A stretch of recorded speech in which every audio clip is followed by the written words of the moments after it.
SRF Audio.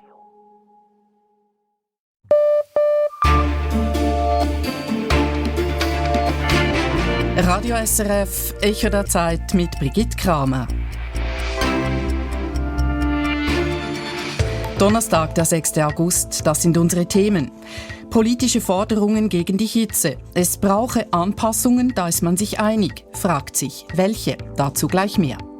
Kein Schutzstatus mehr für Haitianerinnen und Haitianer in den USA. Hunderttausende verlieren per sofort ihre Aufenthaltserlaubnis. Chinas Taktik gegenüber Taiwan. Peking setze auf juristische Kriegsführung, sagt Politikwissenschaftler Dirk Schmidt. Das ist eine sehr subtile Vorgehensweise. Und wenn man sich das anschaut, hat China auch durchaus es geschafft, bereits einige Erfolge in der Hinsicht zu erzielen. Eine Strategie, die auf internationaler Ebene unterschätzt werde. Und religiöse Propaganda in der Politik. Europa müsse sich wieder mehr mit theologischen Fragen auseinandersetzen, so der Theologe Wolfgang Palaver. Denn wenn man zur Religion gar nichts sagt und dann junge Menschen doch irgendwo auf der Suche sind, dann liefert man sie eigentlich jenen aus, die dieses Angebot machen. Er hat sich insbesondere mit der Rhetorik des Tech-Milliardärs Peter Thiel beschäftigt. Trockenheit, Tropennächte und Thermometer, die tagsüber fast 40 Grad anzeigen. Der Hitzesommer 2026 setzt der Schweiz zu. Und ein Ende ist noch nicht in Sicht. Nach einer kühleren Phase am Wochenende steigen die Temperaturen nächste Woche wieder über 30 Grad. Helikopter fliegen Wasser zu durstigen Kühen auf die Alpweiden und der Bundesrat senkt die Zölle für Importfutter für die Landwirtschaft. Reicht das? Oder braucht es mehr politische Maßnahmen gegen die Folgen der Hitze? Ivan Santoro hat bei den Parteien nachgefragt. Auch Politikerinnen und Politiker lässt dieser Hitzesommer nicht kalt. Der Hitzesommer 2026 wird uns alle in Erinnerung bleiben, allerdings nicht in guter, sagt SP-Co-Präsident Cedric Wermuth und GLP-Präsident Jörg Grossen bleiben die ungewohnten Bilder in Erinnerung. Wir haben ganze Landstriche, die mittlerweile fast aussehen wie die Trockensavanne in Afrika. Mitte-Präsident Philippe Matthias Bregui pflichtet den Vorrednern von SP und Grünliberalen bei. Der Sommer 2026 sei außergewöhnlich.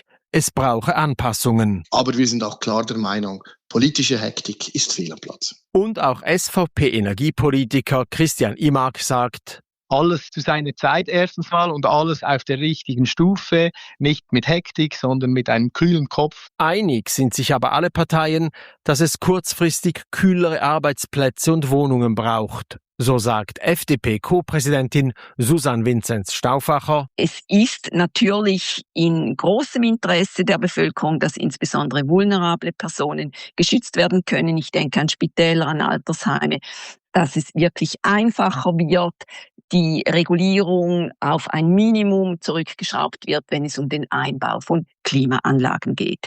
Auch die SVP will den Einbau von Klimaanlagen erleichtern. Dafür brauche es jedoch keine neuen Vorgaben aus Bern, sondern Lösungen auf Gemeindeebene, sagt SVP-Energie- und Umweltpolitiker Christian Imak. GLP-Präsident Jörg Grossen dagegen fordert eine nationale Kältestrategie. Ich meine, der Bund hat eine nationale Wärmestrategie, hat aber keine nationale Kältestrategie, um diese Kältenetze zu machen. Und da meinen wir nicht damit, dass man dann einfach irgendwo im Migros ein Klimagerät kauft, das dann installiert und dann die warme Luft einfach den Nachbarn vors Fenster bläst. Also es braucht Kältenetze, wo man die Kälte dann im Sommer nutzen kann. Für SP und Mitte müsste man neben der Kühlung auch Schul- und Arbeitszeiten anpassen. Mittelfristig müsse auch die Landwirtschaft umstellen, beispielsweise auf andere Gemüsesorten, so Mitte-Präsident Bregui. Und was sagt die Grüne Partei zu Maßnahmen gegen die Hitze? Umweltpolitikerin Marionna Schlatter verweist auf zahlreiche Vorstöße der letzten Jahre. Man sei den anderen schon einen Schritt voraus. Wir haben bereits eben 23 Maßnahmen gegen Wasserknappheit gefordert. Wir haben letztes Jahr schon einen ausführlichen Hitzeplan veröffentlicht. Wir sind bereit und wir haben die Forderungen eigentlich schon eingebracht. Es müsse jetzt einfach vorwärts gehen mit der Dekarbonisierung, also der Reduktion des CO2-Ausstoßes. Dieser Meinung ist auch SP-Co-Präsident Cedric Wermuth. Wir müssten viel schneller investieren in den Ausbau von erneuerbaren Energien und keine Zeit verlieren mit so absurden AKW-Diskussionen, wo wir jetzt sehen, die steigen ja gerade in der Hitze aus. FDP und SVP setzen dagegen auf Technologieoffenheit, also neue AKWs. So erreiche man die gesetzten Klimaziele. Hingegen müsse das Parlament jetzt nicht als Folge des Hitzesommers Sofortmaßnahmen verlangen, sagt SVP-Energiepolitiker Imark. Vorstöße bringen ja nichts, oder? Weil ich meine, das Parlament wird dann im September tagen, dann kann ich überhaupt erst einen Vorstoß einreichen, bis der beantwortet ist, verstreichen 3 Monate. Also die parlamentarischen Möglichkeiten, dieser jetzigen Krise zu begegnen, die sind schlicht nicht vorhanden. Sondern das mache entweder der Bundesrat mit der Senkung von Zöllen auf Futterimporte beispielsweise oder aber Kantone und Gemeinden mit Maßnahmen wie Wassertransporten in die Alpen. Die Parteien sind sich einig, es braucht Anpassungen, damit wir künftige Hitzesommer besser bewältigen können. Die Einigkeit endet aber bei der Frage, wie man verhindern kann, dass die Sommer künftig noch heißer werden.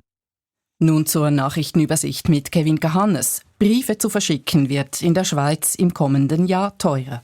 Ab dem 1. Januar kostet ein A-Postbrief 20 Rappen mehr als heute, ein B-Postbrief 10 Rappen mehr. Darauf haben sich die Post und der Preisüberwacher geeinigt. Zudem werden die Gewichtsklassen der Briefe nach unten angepasst.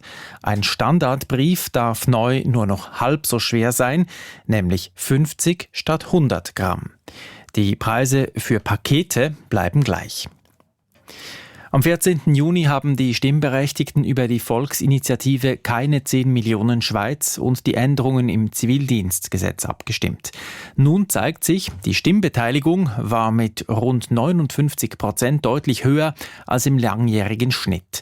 Das schreibt das Forschungsinstitut GFS Bern in seiner Vox-Analyse zum Urnengang. Verantwortlich dafür sei vor allem die Initiative zur 10 Millionen Schweiz gewesen. Die Initiative sei von der Stimmbevölkerung als äußerst wichtig angesehen worden.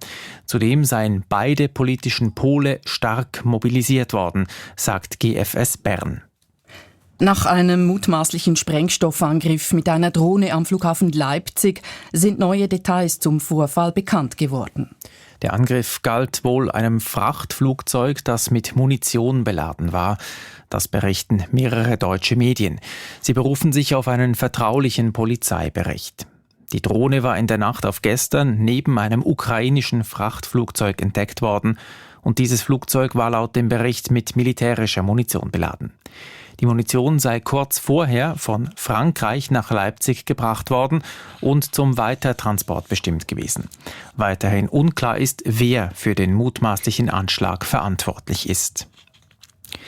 Letztes Jahr ist in München ein Mann mit seinem Auto in eine Gewerkschaftsdemonstration gefahren. Eine Frau und ihre 2-jährige Tochter starben. Mehrere Menschen wurden zum Teil lebensgefährlich verletzt. Jetzt ist der Attentäter, ein 25-jähriger Afghane, zu einer lebenslangen Haftstrafe verurteilt worden, wegen zweifachen Mordes und versuchten Mordes in 23 Fällen. Das Gericht stellte beim Täter eine besondere Schwere der Schuld fest. Noch zum Radsport. An der Tour de France der Frauen hat die Schweizerin Marlene Reusser ihre Führung im Gesamtklassement erneut verteidigt. Sie wurde heute 15. Gewonnen hat die heutige 6. Etappe Kim LeCourt aus Mauritius. Die Börsendaten von 18:09 Uhr, geliefert von SIX. Der Swiss Market Index schließt bei 14.519 Punkten, minus 0,2%. Der Dow Jones Index in New York fällt um 0,6%. Der Euro wird zu 93,64 Rappen gehandelt, den Dollar gibt's für 81,25 Rappen. Und die Wetteraussichten. In einer teils klaren Nacht kühlt es heute auf 18 bis 14 Grad ab. Morgen ist es dann wieder ziemlich sonnig. Nach einem frischen Morgen gibt es am Nachmittag um 28 Grad im Norden und 32 Grad im Süden. In Graubünden und im Tessin gibt es stellenweise Schauer oder Gewitter. Rund 350.000 Haitianerinnen und Haitianer in den USA verlieren ihren Schutzstatus und damit ihre Aufenthalts- und Arbeitserlaubnis. Viele von ihnen leben und arbeiten seit Jahren im Land. Die USA hat Menschen aus Haiti nach dem schweren Erdbeben 2010 den temporären Schutzstatus zugesprochen. Vor gut einem Jahr kündigte die Regierung unter Präsident Trump an, diesen zu beenden. Betroffene hatten geklagt, sind aber gerichtlich unterlegen. Nun wird die Schutzmaßnahme für Haitianerinnen und Haitianer per sofort aufgehoben. Frage an USA-Korrespondent Andrea Christen. Können Sie kurz schildern, wie es dazu gekommen ist? Ja, die Trump-Regierung hat schon in der ersten Amtszeit vergeblich versucht, diesen Schutzstatus zu beenden. Auch dieses Mal musste diese Entscheidung, Sie haben es angetönt, zuerst den Weg durch die Bundesgerichte bis ganz nach oben zum obersten Gerichtshof nehmen. Die konservative Mehrheit am Supreme Court hat Ende Juni entschieden, dass die Regierung TPS, diesen temporären Schutzstatus für Haitianer, aber auch für Syrer, aufheben darf und schickte diesen Entscheid dann zurück nach unten in die Bundesgerichte, wo nun die zuständige Richterin erklärt hat, dieser Schutzstatus sei beendet. Das ist ein Sieg für die Trump-Regierung, die als Grund angeführt hatte, die Situation in Haiti habe sich so weit gebessert, dass es nun für Haitianerinnen und Haitianer sicher sei, zurückzukehren. Gleichzeitig warnen die USA ihre Bürgerinnen und Bürger vor Reisen nach Haiti wegen der desolaten Sicherheitslage dort. Wie passt das zusammen? Nicht so gut. Für Haiti ist die höchste Warnstufe in Kraft. Das US-Außenministerium warnt vor grassierender Gewalt, vor Terrorismus, vor Unruhen. Das Heimatschutzministerium erklärte, es widerspreche den nationalen Interessen der USA, Haitianer temporär aufzunehmen, weil sie aus einem Land stammen würden, wo bewaffnete Banden völlig ungehindert agieren könnten, wo es so gut wie keine Regierung gäbe. Also die Trump-Regierung selbst beschreibt hier diese prekäre Situation, in die sie die Haitianer zurückschicken will. Betroffen sind Hunderttausende Haitianerinnen und Haitianer, die bisher legal in den USA gelebt und gearbeitet haben. Was bedeutet dieser Entscheid für sie? Wer mit diesem Schutzstatus hier lebte und arbeitete, wer keinen anderen legalen Aufenthaltsstatus hat oder ein hängiges Asylverfahren zum Beispiel, wird nun zum Papierlosen. Es drohen also Festnahme und Ausschaffung. Dieser Schutzstatus für Haitianer ist 2010 eingeführt worden und wegen der katastrophalen Situation, auch der politischen Situation, immer wieder verlängert worden. Gegner sagen, dieser Status sei, wie es der Name sage, temporär und müsse nun enden. Aber diese Hunderttausenden Menschen haben sich in den USA natürlich ihr Leben aufgebaut. Sie arbeiten hier, sie zahlen hier Steuern, sie haben Familien, sie haben auch Kinder, die, wenn sie hier geboren wurden, US-Bürger sind. Sie, Andrea Christen, haben vergangenes Jahr die Kleinstadt Springfield im Bundesstaat Ohio besucht, wo viele Haitianerinnen und Haitianer leben. Was haben Ihnen die Leute dort erzählt? Wie gehen Sie damit um, dass Sie Ihre Arbeit verlieren, allenfalls sogar nach Haiti ausgeschafft werden könnten? Man hat mir ein Leben in ständiger Unsicherheit geschildert, ein Leben, das nicht planbar ist, wie man sich quasi von Gerichtsurteil zu Gerichtsurteil hangelt, von der Angst, in Haiti der Bandengewalt ausgeliefert zu werden, dass man aggressive Razzien der Migrationspolizei ICE befürchte, davon, dass haitianische Eltern fürchten müssten, von ihren Kindern getrennt zu werden, auch davon, wie J.D. Vance und Donald Trump im Wahlkampf erklärt hatten, in Springfield würden Haitianer Hunde und Katzen essen, eine vollkommen unbelegte, auch recht unverhohlen rassistische Behauptung. US-Medien sprechen von 10, 12 oder sogar 15.000 Haitianern und noch mehr in Springfield, in einer Stadt mit etwa 60.000 Einwohnern. Dieser rasche Zuzug führte natürlich zu Konflikten. Als ein Haitianer mit dem Auto einen Schulbus rammte und ein Kind starb, entlud sich sehr viel Wut. Man erzählte mir, wie Schulen oder Spitäler unter Druck geraten seien, wie die Wohnkosten gestiegen seien. Aber mir wurde auch mehrfach erklärt, die Haitianerinnen, die Haitianer hätten dieses heruntergekommene Springfield wiederbelebt. Sie hätten dringend benötigte, zuverlässige Arbeitskräfte gebracht. Auch der Gouverneur von Ohio, ein Republikaner, stellte sich schützend vor die Haitianer, die nun als Arbeitskräfte in seinem Bundesstaat und natürlich auch anderswo in großer Zahl ausfallen dürften. Haben die betroffenen Haitianerinnen und Haitianer jetzt noch Möglichkeiten, sich gegen die Aufhebung des Schutzstatus zu wehren? Ihre Anwälte können wohl wenigstens versuchen zu argumentieren, der Schutzstatus ihrer Klienten sei wegen rassistischer Motive aufgehoben worden. Auch denkbar sind andere Wege zum Aufenthaltsrecht, etwa Anträge auf Asyl, wobei man aber dann nachweisen muss, dass man in Haiti Verfolgung fürchten muss. Also eine ohnehin schon sehr unsichere rechtliche Lage ist für viele Haitianerinnen und Haitianer noch sehr viel unsicherer geworden. USA-Korrespondent Andrea Christen war das. Besten Dank. Sie hören das Echo der Zeit. So geht es bei uns weiter. China erhebt Anspruch auf Taiwan und setzt dabei nicht nur auf militärischen Druck, sondern auch aufs Recht. Südafrika erlebt eine beispiellose Vertreibungswelle. Afrikanische Einwanderinnen und Einwanderer werden verfolgt, unabhängig von ihrem Aufenthaltsstatus. Und Mächtige bedienen sich religiöser Rhetorik. Ein Theologe erklärt, warum das gefährlich ist. In Taiwan ist derzeit die größte militärische Übung des Jahres im Gang. Mit dem mehrtägigen Großmanöver bereitet sich der Inselstaat auf einen möglichen Angriff Chinas vor. Taiwan reagiert auf den wachsenden militärischen Druck Chinas. Peking betrachtet die demokratische Insel als Teil des eigenen Staatsgebiets und hat eine gewaltsame Eroberung nie ausgeschlossen. China setzt aber auch auf andere Methoden, um den Anspruch auf Taiwan zu legitimieren. Dirk Schmidt ist Politikwissenschaftler an der Universität Trier und forscht schwerpunktmäßig zu Chinas Außen- und Sicherheitspolitik sowie zu den Beziehungen China-Taiwan. In einer neuen Studie schreibt er, China nutze die Strategie der dreifachen Kriegsführung. Ich habe von ihm wissen wollen, was genau heißt das? Dies ist eine Strategie, die im Grunde genommen schon sehr alt ist. Die lässt sich zurückverfolgen bis im Grunde genommen auf das Kaiserreich.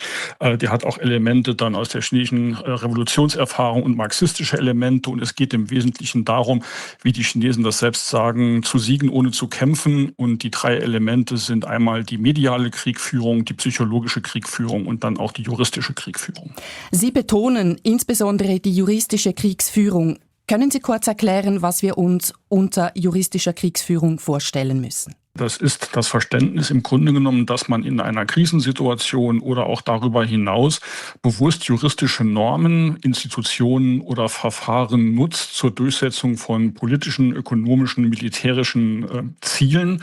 Und speziell im chinesischen Fall ist das oft dann noch verbunden mit der Etablierung eines bestimmten Narrativs, also auch eine Interpretation zu Normen, die man dann oft auch gegenüber dem Westen durchsetzen will, wo man also westliche Vorstellungen zu juristischen Interpretationen im eigenen Sinne umwälzen und umändern möchte.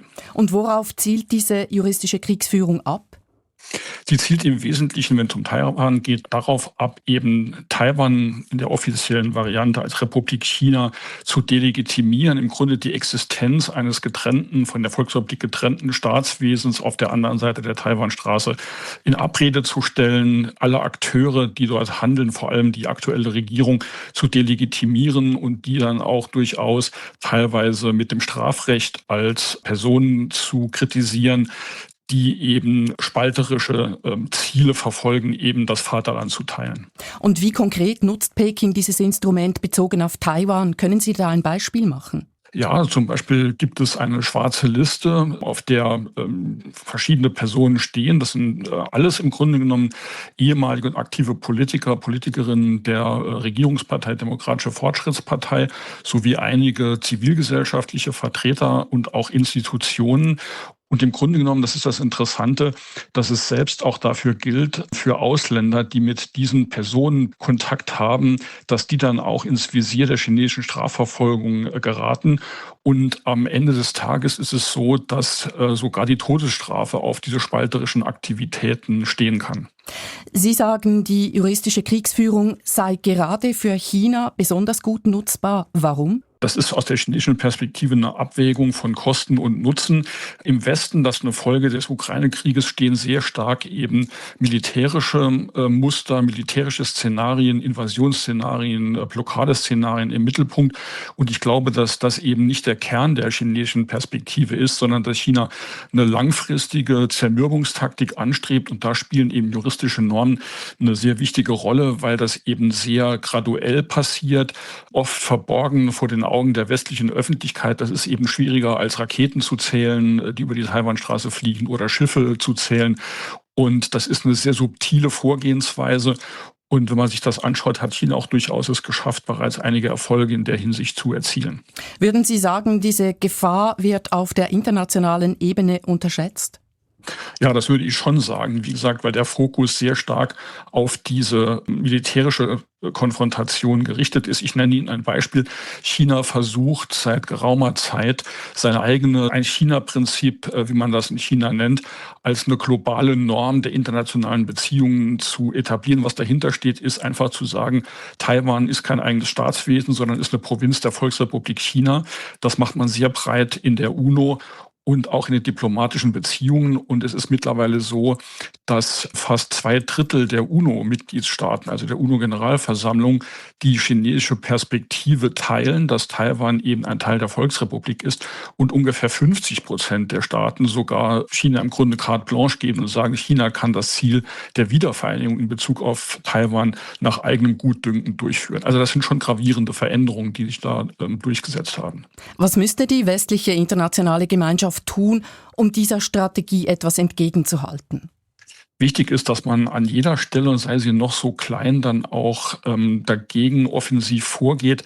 Zum Beispiel der Deutsche Bundestag, das war in dem Fall der Menschenrechtsausschuss, hat eine dieser Personen, die auf der schwarzen Liste waren, das ist ein Parlamentarier der Regierungspartei, eingeladen zu einer Anhörung im Deutschen Bundestag.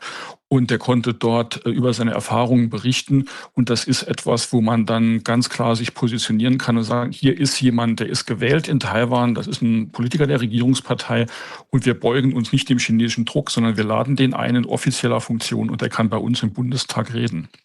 Taiwan führt derzeit ein militärisches Großmanöver durch, um für einen allfälligen Angriff Chinas gewappnet zu sein.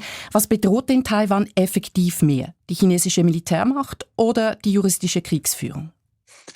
Ich denke, das ist das Gesamtbild natürlich. Das ist einerseits diese permanenten militärischen Manöver, der permanente Druck, vor allem dann auch durch, was man so hybride Kriegführung nennt, also Cyberangriffe, Unterwanderung mittels illegalen Methoden, mit Schmuggel, mit Spionage, mit all diesen Dingen, und dann die juristische Kriegführung. Ich habe es gesagt, dass man mit relativ wenig Einsatz, zumindest graduell und über die Zeitachse hinweg, dann doch durchaus größere Erfolge zeitigen kann. Und mein Eindruck ist, dass China eben momentan auf Zeit spielen kann, weil man den Eindruck hat, dass doch sehr viel im eigenen Interesse abläuft. Nicht zuletzt auch die Positionierung der USA, um nur ein Beispiel zu nennen. Also China, glaube ich, hat Zeit, auch auf diese Strategien von Kriegführung auch zu setzen. Sagt Dirk Schmidt. Er hat die juristische Kriegsführung am Beispiel Taiwans in einer Studie des Münchner Roman-Herzog-Instituts untersucht. Fremdenfeindliche Gewalt sorgt in Südafrika seit Monaten für Angst. Bürgerwehren ziehen durch die Straßen, führen Passkontrollen und Razzien durch, attackieren und plündern. Ausländer, so diese Gruppierungen, würden Südafrikanerinnen und Südafrikanern Arbeitsstellen und Geschäftsmöglichkeiten stehlen. Sie seien für überfüllte Spitäler und Schulen verantwortlich, für Drogenhandel und Kriminalität. Die Gewalt richtet sich pauschal gegen afrikanische Einwanderinnen und Einwanderer, unabhängig von deren Aufenthaltsstatus. Aus Durban die Reportage von Leonie March. Princess Ajay steht zwischen Taschen und Decken auf dem Bürgersteig. Seit 9 Wochen kampiert sie nun schon dort, vor der staatlichen Anlaufstelle für Flüchtlinge in Durban.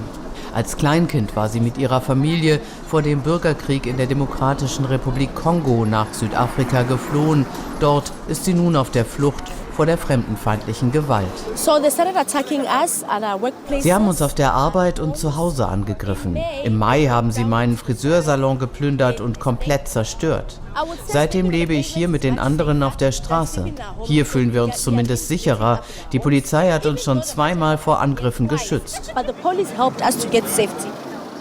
Ajay ist eine von etwa 400 anerkannten Flüchtlingen, die auf dem Bürgersteig Zuflucht gesucht haben. Frauen, Männer und Kinder, sie sitzen zusammengedrängt entlang eines Zauns, erschöpft mit ausdruckslosen Gesichtern. Die Kinder gehen nicht mehr zur Schule, weil ihnen auch dort Gewalt droht. Fremdenfeindliche Gruppen versperren den Zutritt zu Krankenhäusern. Die sogenannte Regenbogennation erlebt eine beispiellose Vertreibungswelle. Zehntausende Einwanderer mit und ohne Aufenthaltsstatus sind bereits in ihre afrikanischen Heimatländer zurückgekehrt. Zehntausende warten noch darauf, Südafrika verlassen zu können. Nur Flüchtlinge wie Ajay wissen nicht wohin, obwohl sie teils schon seit Jahrzehnten in Südafrika leben. Jemand, mit dem du aufgewachsen bist, sagt dir nun, hau ab in deine Heimat. Dabei haben die meisten keine Ahnung, was ein Flüchtling überhaupt ist. In unserer Heimat herrscht Krieg, deshalb sind wir hier.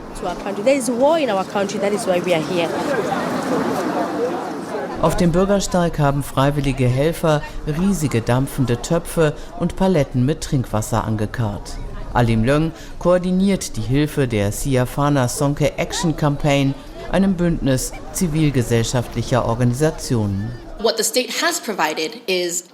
Der Staat hat erst nach über einem Monat Toiletten bereitgestellt und Trinkwasser nur für 2 Wochen.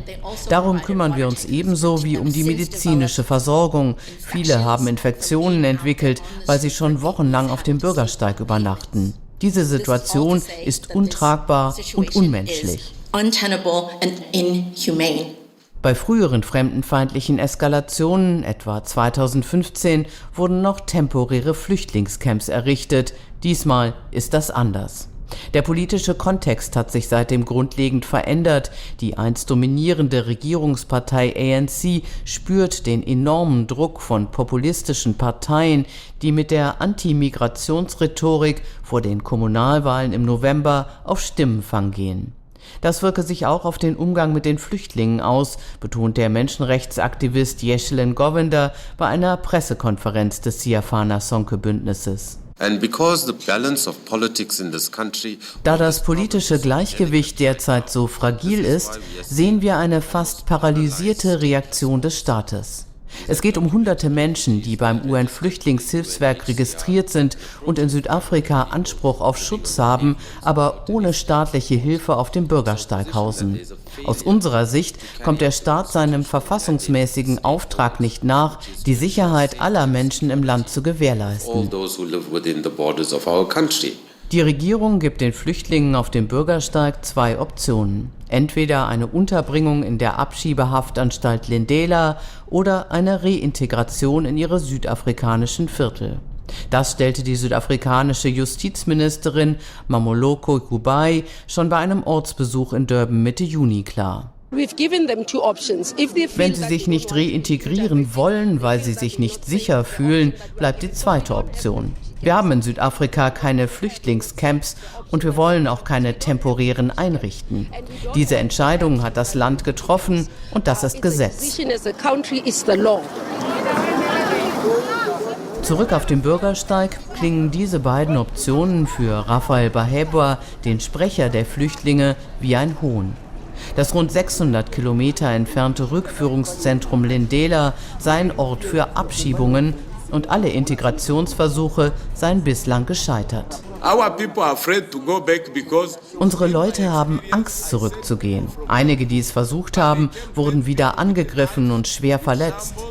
Die Regierung soll uns also sagen, wie die Reintegration konkret funktionieren soll. Es ist nicht unsere Schuld, dass wir jetzt hier auf der Straße sitzen. Die Regierung muss die Lage wieder stabilisieren und für Frieden sorgen. Wann das gelingen wird, ist unklar. Der Druck wird mit der Zeit nicht geringer.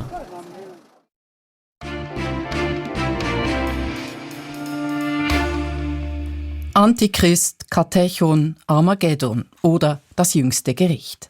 Alte religiöse Begriffe prägen die heutige politische Rhetorik in den USA, in Putins Russland, bei den Rechten in Europa. Es ist der Tech-Multimilliardär Peter Thiel, der diese politische Theologie maßgeblich gefördert und zum Beispiel den US-Vizepräsidenten J.D. Vance stark beeinflusst hat. Der österreichische Theologe Wolfgang Palaver kennt Peter Thiel persönlich. Er hat ihn in den letzten 30 Jahren immer wieder getroffen und sich mit seinen Theorien auseinandergesetzt. Peter Vögeli hat mit Wolfgang Palaver darüber gesprochen. Das bekannteste Zitat von Peter Thiel lautet: Ich glaube, dass Demokratie und Freiheit nicht vereinbar sind. Mit Freiheit meint Thiel die Freiheit von seinesgleichen. Er ist ein Tech-Multimilliardär. Er hat seinerzeit zusammen mit Elon Musk die Bezahlfirma PayPal und später das Datenanalyseunternehmen Palantir mitbegründet, das von Geheimdiensten, Militärs und großen Wirtschaftsunternehmen genutzt wird.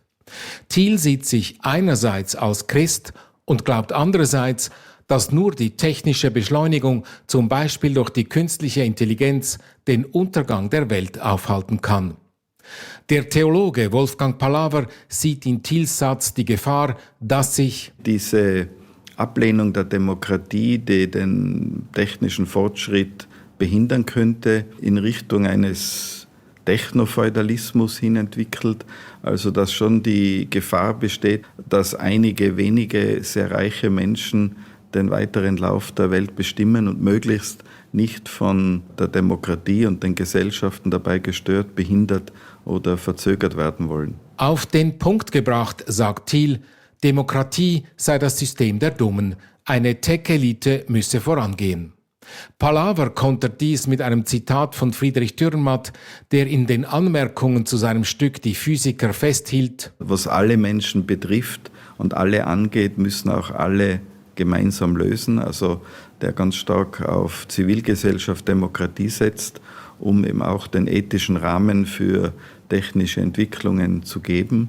Und das ist das bessere Modell, als zu glauben, 4, 5 Leute könnten das Schicksal der Welt und von uns Menschen in die Hand nehmen. Es geht bei dieser Frage nicht nur um den ethischen Rahmen, sondern auch um viel Geld. Wenn sich zum Beispiel Tech-Unternehmen das gesamte kulturelle Erbe der Menschheit, Bücher, Bilder, Musik für ihre KI-Modelle aneignen. Vielleicht zeigt sich hier eine neue Form eines Klassenkampfes. Ja, vielleicht kann man es als Klassenkampf bezeichnen. Also eine Spaltung von Extremreichen mit großer Macht und eine zunehmend dagegen machtlose Bevölkerung. Das kann man als Klassenspaltung und damit dann auch als möglichen Klassenkampf bezeichnen. Wolfgang Palaver hat Peter Thiel 1996 bei einer Konferenz in Stanford kennengelernt, ihn seither rund ein Dutzend Mal persönlich getroffen und er setzt sich mit ihm theologisch auseinander. Peter Thiel kombiniert Begriffe wie Antichrist und Katechon aus dem Neuen Testament mit den Schriften zum Beispiel von Carl Schmitt, einem der wirkungsmächtigsten Staatsrechtler des 20. Jahrhunderts. Beispiele für den Antichristen, den falschen Christus, der die Welt ins Chaos stürzt, sind für Thiel Weltorganisationen wie die UNO oder die Klimabewegung oder die EU. Der Katechon ist dagegen eine Figur, die den Antichristen aufhält. Manche sehen darin zum Beispiel Donald Trump. Weil die USA sehr religiös sind, ist eine politische Theologie dort viel verbreiteter als in Europa. Der größte Hoffnungsträger ist Vizepräsident J.D. Vance, der von Thiel massiv gefördert wurde. In Europa sieht sich Putins Russland als Katechon, als Aufhalter des Antichristen, der sich in der Form eines dekadenten, woken Westeuropas zeige. Auch die AfD in Deutschland nutzt dieses Vokabular vor allem als Codewörter für ihre Anhänger. Der einstige österreichische Bundeskanzler Sebastian Kurz ist wahrscheinlich kein Anhänger der politischen Theologie von Thiel, aber geschäftlich eng verbunden mit dem Milliardär und der Sicherheitsindustrie. Und der zurückgetretene CDU-CSU-Fraktionschef im Deutschen Bundestag, Jens Spahn, war zumindest einmal an jenen elitären und geheimen Dinners, die von Thiel initiiert werden. Spahns Vorgehen in der Leihmutterschaftsfrage passt perfekt in die Vorstellung einer Tech-Elite. Für sie gelten andere Regeln als für das gemeine Volk. Wolfgang Palaver kritisiert eine gefährliche religiöse Ignoranz heute in Europa. In Europa hat man eher das Gefühl, dass es einen religiösen Analphabetismus gibt. Also die Leute wissen gar nichts von diesen Fragen, weichen diesen Fragen auch aus. Europa müsse sich wieder mit der Religion auseinandersetzen, gerade auch aus politischen Gründen. Eine Gesellschaft, die mit den religiösen Fragen gar nichts anfangen kann, die ist ja dann solcher Propaganda, sei es russisch, sei es rechtspopulistisch, ausgeliefert. Also gerade bei jungen Männern beobachtet man, dass das im Westen eine zunehmende Attraktivität hat. Also wenn man zu Religion gar nichts sagt und dann junge Menschen doch irgendwo auf der Suche sind, dann liefert man sie eigentlich jenen aus, die dieses Angebot machen. Nicht umsonst ist der mächtigste Widersacher von Donald Trump, J.D. Vance, Peter Thiel und Co. in Europa gegenwärtig der Papst. So viel Echo der Zeit für heute Donnerstag, den 6. August. Redaktionsschluss 18.35 Uhr. Lukas Schneider war für die Sendung verantwortlich, für die Nachrichten Manuel Risi. Mein Name Brigitte Kramer. Das war ein Podcast von SRF, produziert im Auftrag der SRG.